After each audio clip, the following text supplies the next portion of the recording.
How to avoid raising a narcissist. Part 3. Golden child versus scapegoat dynamics.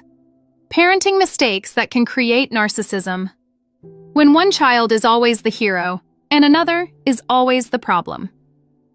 Before we start, my name is Susie Bella. I've studied narcissism extensively, and I'm also a narcissistic abuse survivor. I share relationship guidance, education, and narcissism awareness. Let's get into it. Narcissistic behavior isn't something most children are simply born with. It often develops through early environment and repeated parenting patterns.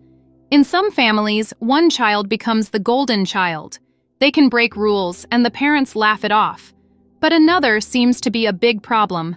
This usually happens when, let's say you have two children. One child is smart, vibrant, cheerful, very easy to praise. But the other child may be quieter, more shy, or not as naturally confident. Then, when that child makes one small mistake, suddenly they're labeled difficult or careless.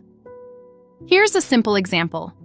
When golden child spills milk, parents might say, "Oh, that's okay, sweetheart." Without realizing it, you may be sending the message that whatever they do is fine, and you'll fix it for them. But when the other child spills milk, the reaction is very different. Parents might say, "Why are you always so careless?" Now, you see the difference there? Same action, but two completely different emotional messages. Over time, this can send two very powerful beliefs. One child may start to think, "I'm special, rules don't apply to me." The other child may start to feel, "I'm never good enough." And when this pattern repeats for years, it can shape personality in unhealthy ways, sometimes toward entitlement in one child and deep insecurity in the other. In the end, both children can develop narcissistic traits.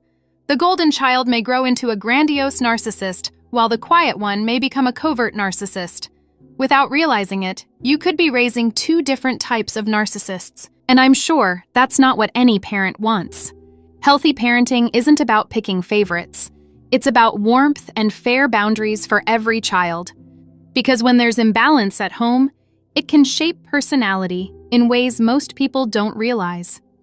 Remember this: if you truly love your child, you wouldn't want them to grow up feeling rejected by others or living with harmful behaviors that affect their own life.